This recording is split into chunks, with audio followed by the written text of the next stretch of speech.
Welcome to Process to Profitability, a podcast all about the tools and strategies you need to serve your clients and grow your small business, hosted by me, Samantha Mabe of Lemon and the Sea. Join me as I chat with creative entrepreneurs and small business owners about how they built and grew their businesses and how you can do the same in a way that fits you. Let's get started.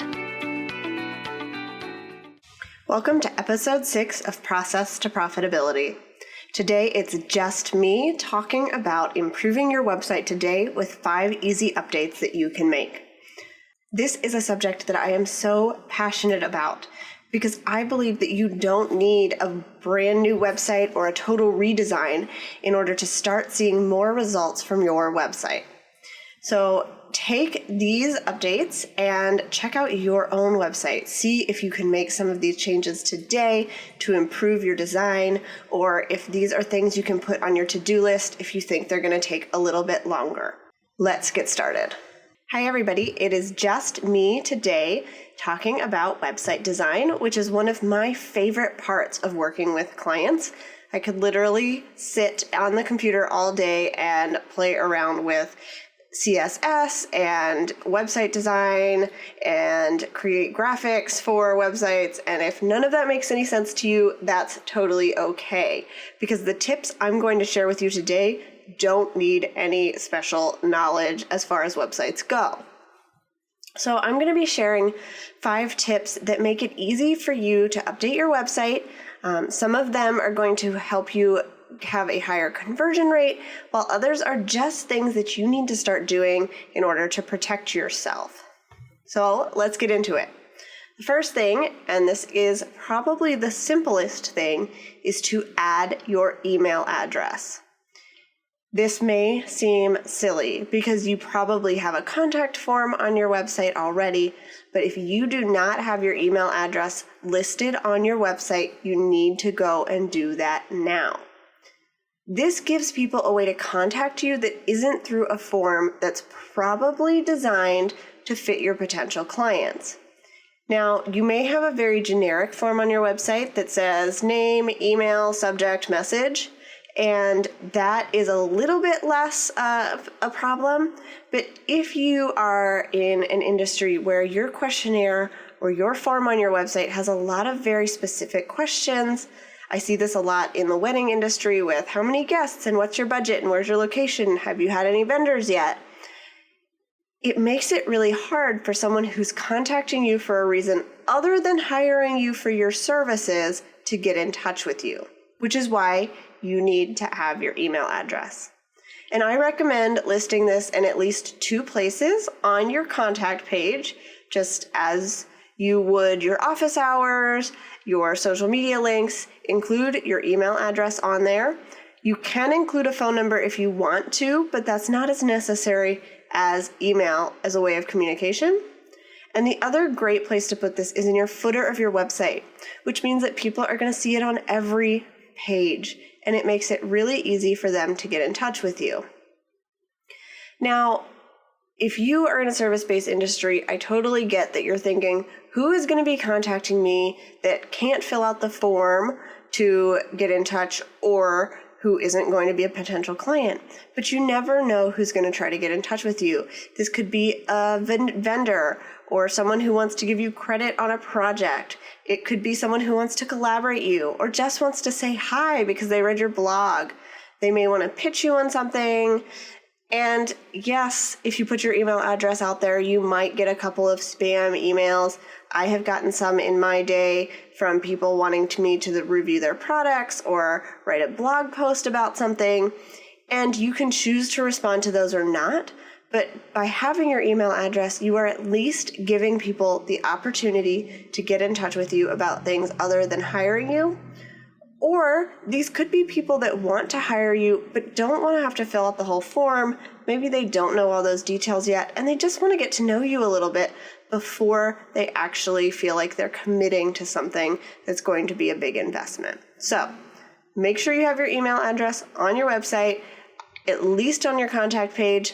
I would also recommend you put it in the footer of your website. And if you're looking for examples of ways to do this, you can check out my website at lemonandthesea.com. And then if you look at my portfolio, all of the websites I design include the email on the contact page as well. Number 2, you need both a terms and conditions and a privacy policy on your website. Many websites have these combined, so mine is just a link to policies, and then it has terms and conditions at the top, privacy policy at the bottom, or you can have them separately, but you need to have these on your website, and you need to have them easily accessible. The best place to put this link is in the footer of your website, because that's where most people look for it, but they do need to be able to find it in a way that's really simple. And this does not have to be an overly designed page of your website. Most people are not going to read it, but legally you have to have this on your website. And in some places, like the UK, you actually have to have this on your website in order for your website to really legally be displayed. In the US, it's really important to protect yourself. Now, I am not a lawyer. I have never been a lawyer, but I have done some research on this for my own website and for my clients. So I'm going to give you an overview of what those two things are. Let's start with terms and conditions. This is basically a set of rules that visitors to your website have to agree to and follow. And you've seen these before. If you've ever downloaded a program or applied to something, when you click I accept the terms and conditions, even if you don't read them, you are agreeing to follow all the rules that are set forth in that. These rules can include things like copyrights, so who owns the material on this website. It can also talk about the ability to share the information or use freebies. So on my website, I have a note about the resources in my vault and how many times you can print those out, and if you can share them with people, or if you can take them to a conference and hand them out in bulk. This is going to help protect you in the future if somebody steals your work. Yes, it is already copyrighted because you created it, but by having this listed on your website specifically, it will make it even easier to go after them in the future. You also want to make a note that you have limited liability if someone chooses to take advice that you're sharing on your website. Usually you see this on something like a health coach or someone who's sharing recipes, but this could be for anything that you're giving advice on.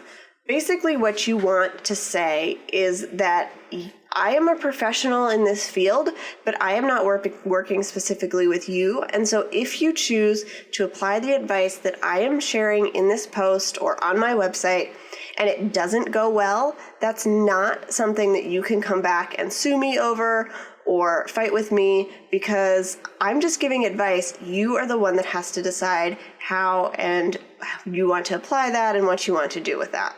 If you have a blog and you're going to allow comments, you also need to have a comment policy. This is going to protect you if you decide to not include comments that have profane language or are rude or something that you just don't want on your website. This will help you reserve the right to make those decisions for yourself so that people can't come back and complain that you didn't let their comment be shown on your website, even though it wasn't something that was really appropriate. And then if you sell products or services through your website, you may want to include information about returns, refunds, and warranties. This is a great place to include this information because it will be easily accessible to people even before they purchase. And you may need this, as they check out, that they click a checkbox saying that they accept as well. But this is good information to have there, so you can state whether or not you accept returns and how you handle that, how you handle any shipping information and costs involved there, if you give refunds and under what circumstances, and then if you have a warranty on any of your products, what does that look like? How would somebody follow up with you on any of that information? So that's the terms and conditions. It's a set of rules visitors have to agree to follow. when they visit your website. And even if they never look at this page, by visiting your website, it is assumed that they are agreeing to this because they could go and look at it and then choose not to be on your site. The next thing you need to include is your privacy policy. And you need this on your website if you are collecting any kind of personal information. This would include comments, email addresses for a newsletter. This also includes if you have cookies on your website to get tracking data. Those are all things that you are collecting personal data from someone, and you need to let them know that you are collecting that data and how you are using that information. Now, this can be something really simple, saying, I don't share your information with anyone, or I do share it. It doesn't matter what decision you make as far as that information, but you have to let them know what that looks like and how they can get in touch with you if they want their information removed. So if they choose to have their information removed from you, you have to say, you can get in touch with me at this email address and I will remove your information. And then at the end of both of these policies, I always like to say, something like, by being on the website, you're agreeing to these policies. They can be updated at any time without notice to you, and your continued use means that you are agreeing to any updates.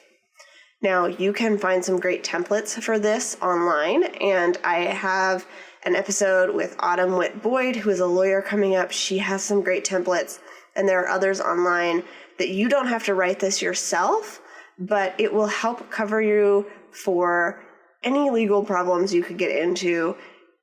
And you just need to know that this is something that's important for your websites. It's one of the first pages I create for any of my client websites, even though my clients probably have not considered it at all. But I know that they need it, and so I include it. Now that the legal stuff is taken care of, and while that may sound scary, it's actually a pretty easy thing to add, we're going to get into things that take a little bit more time, but make a big difference in conversions on your website and finding the right fit clients for you. Number 3 way that you can improve your website today is by updating your portfolio. Now, let me just say that when I started out in my business, I included every single project I did in my portfolio. I totally get the desire to do that and the thinking behind it. You're thinking, I want new clients. I'm going to show off everything I could possibly offer in hopes that someone will hire me. But I'm here to tell you that you want your portfolio to be a showpiece of the work that you want to spend your time doing. So you only want to show work that you want more of. And this doesn't mean that everything has to look exactly the same, because that may not be what you want. But it does mean that you should eliminate any projects that you don't offer those services anymore, or that you don't actually want something similar for someone to come and hire you for. Because if you are showing a type of design or a wedding that you didn't love, people are going to come and request that you do the same thing for them, and then you have to decide if you're going to turn them down or if you are going to go ahead with it and maybe not love it. If you eliminate those things from your portfolio, then you won't get as many requests for that. And in your portfolio, I would say to feature 3 to 5 projects. You want at least 3 so that people can see that you have been working, but you don't want to overwhelm people by the sheer number of projects. They're not going to be able to look through everything. And so you want to make it really easy for them to see if your work is going to fit with their needs. There are a couple of ways that you can do this. If you have more than 3 to 5 projects, you just need to make sure that it's organized. So if you have a lot of projects, here's what I would recommend that you do. On your website, create a portfolio page. And this page is going to simply be another page of your website. It is going to have a single image from each project with any details that you want to share, including the title or the client or the location, depending on what you're doing. And then that image will link to a page with more details about that project. This is pretty frequent in websites for wedding vendors because there are so many events, and you want to be able to show off your work. So for example, if you are a wedding planner and you have a lot of items you want to include in your portfolio page on your website that people would click on would go to one page, and it would have a grid of images. Each of those images would be from a different event, and they would click on that image or the title underneath it to go to a separate page that then has more images from that event, as well as the information about the vendors, testimonials from your clients, and a little bit about the story. And if you have a lot of events, you can also consider arranging them by style or type of event instead of just each individual couple or thing that you designed. This would make it really easy for somebody to find exactly what they were looking for and only look at those images if that's something you think would be helpful for your clients and make it easier to organize. So once you get past that portfolio landing page, what do you want in your portfolio to accompany your work? Obviously, you're going to want images. You're going to want the best of the best images you have, whether that is photographs from you or another vendor, whether it is stylized work that you have created for the website. So for example, my work is sort of laid out in these product views so that people can sort of see it in real life, even though I may not actually have a photograph of it. And that's the biggest thing. You want your images to speak really loudly about the work that you do and what you perform. Now, if you are in a business that doesn't have images for your work, this is going to be a little different because you're not necessarily going to have a portfolio. You might just have testimonials. But this next part is going to be important for you as well. So, in addition to any images that you have, you want to share a testimonial from your clients. So get their feedback on the event, what they loved, how it made them feel working with you, any results that they got out of that. So if you can get numbers on increased engagement or monetary increase, that's great, depending on your field. Or if you are servicing people as a wedding vendor, then you want to have your couples talk about how the day was just perfect and it fit them. Now, you don't want to make these testimonials up. You want them to be real, but you can sort of choose the pieces that fit what you want to share and then go back to them and say, is it okay if I share it with this wording? And usually they'll come back and say yes. So you want a testimonial. Those speak volumes because it's somebody else saying that you're really good at your job and not just you saying it. And then you want a little bit about what you provided. So you can go into a little bit of detail about what you provided. For example, on my website, I will say if something was a brand design or a website design, if we did calls or if everything was just through questionnaires. And that gives a little bit of an overview of what you did. But you also want the story behind the project. So you want to include information about why this person came to you, why they chose to hire you, a little bit about their story, what you did when you worked together, and then the results that they saw. And this is going to make things really relatable for other potential clients who are on your website checking you out. And that's important, because you want them to feel like they can picture themselves working with you and getting the results that you have given to others. This is also the page where if you need to credit other vendors for a project, you can include that information.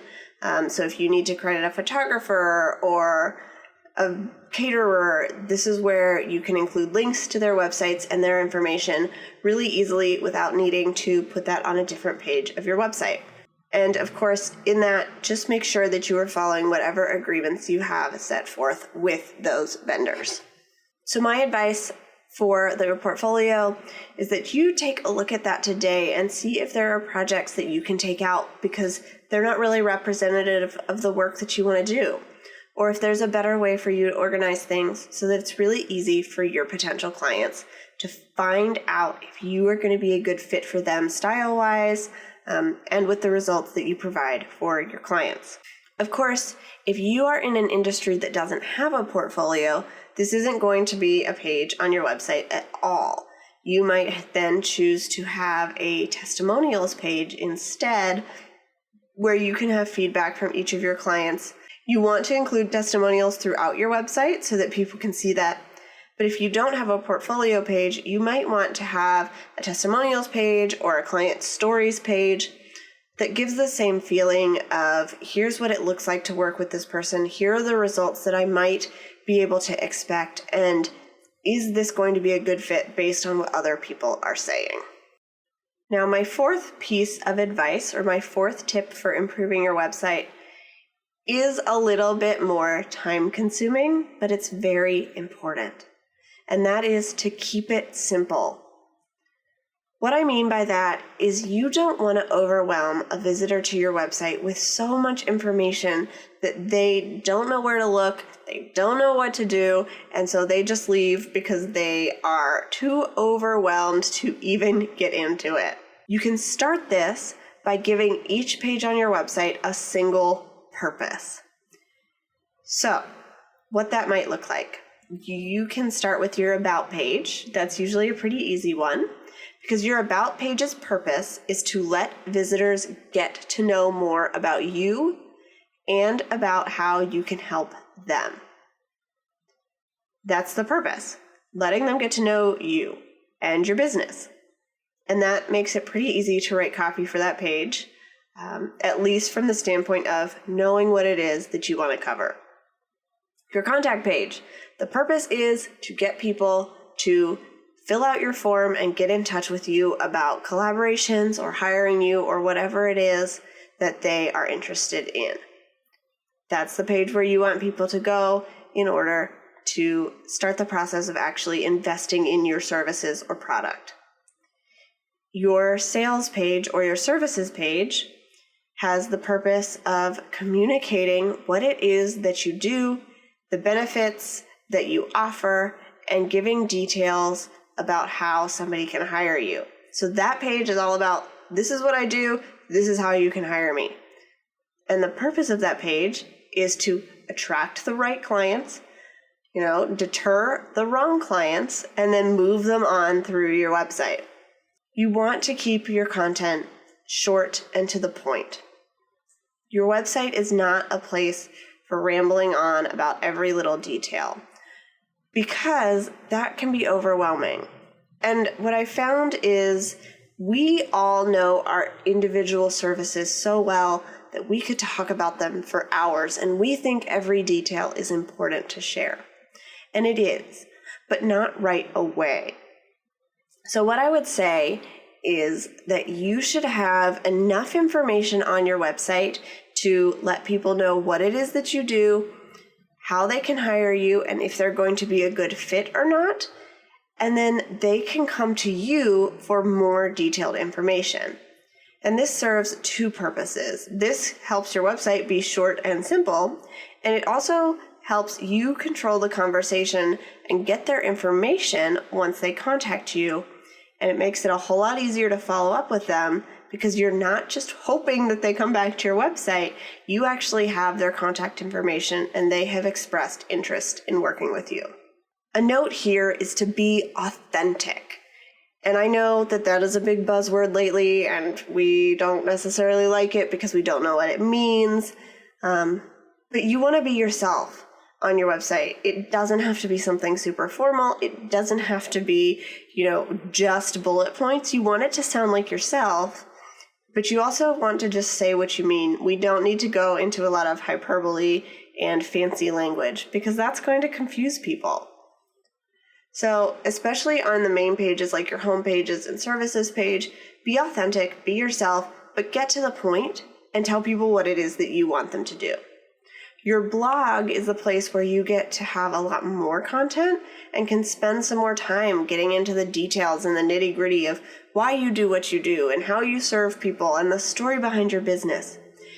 That's what people expect from a blog, and so that's where they go for that information.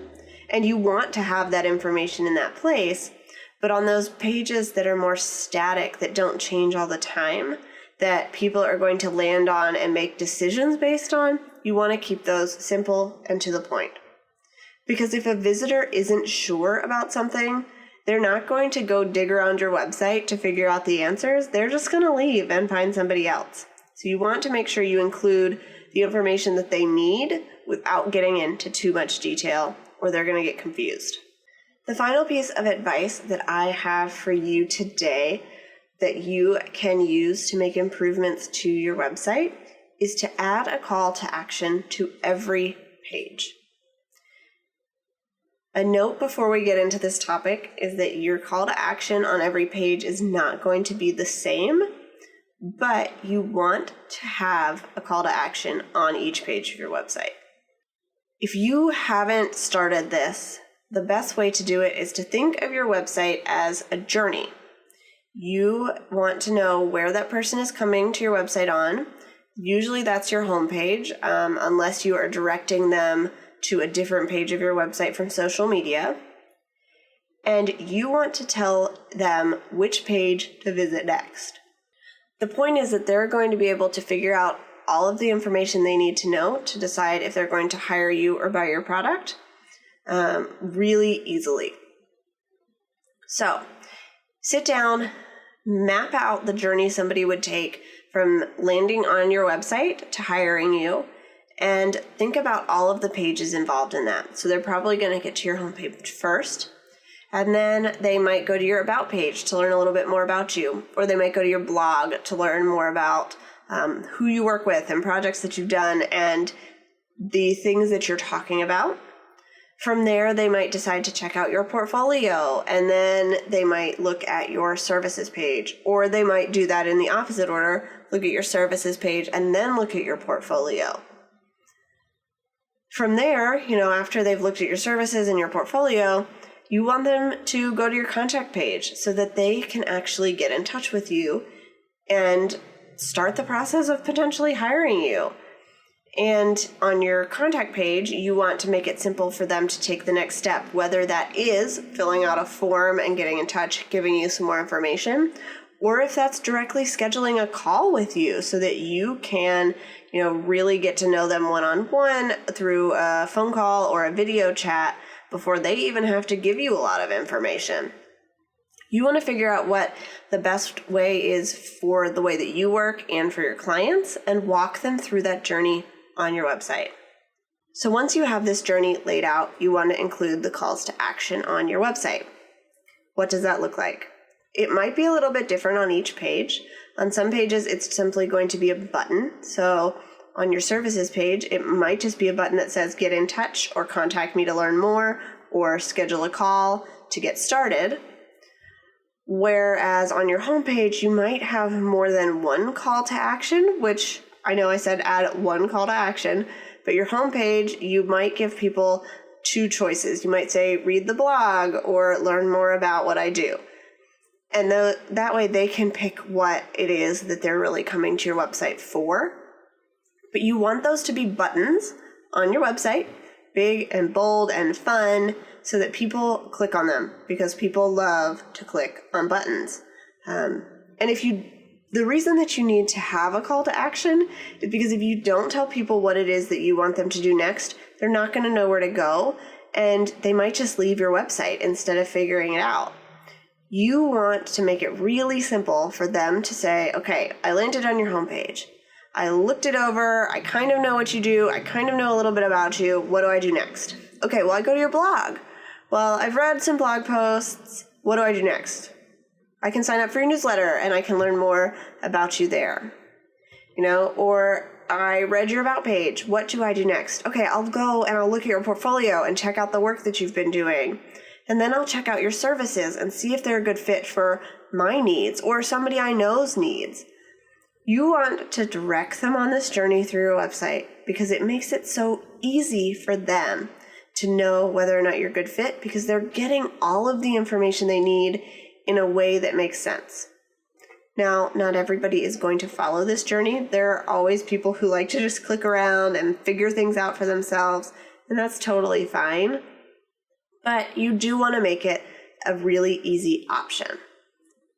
And remember that there are a couple of places it's really important to have a call to action, and that's your services page where you're saying, hire me, And then on your contact page where you're saying get in touch for the next steps.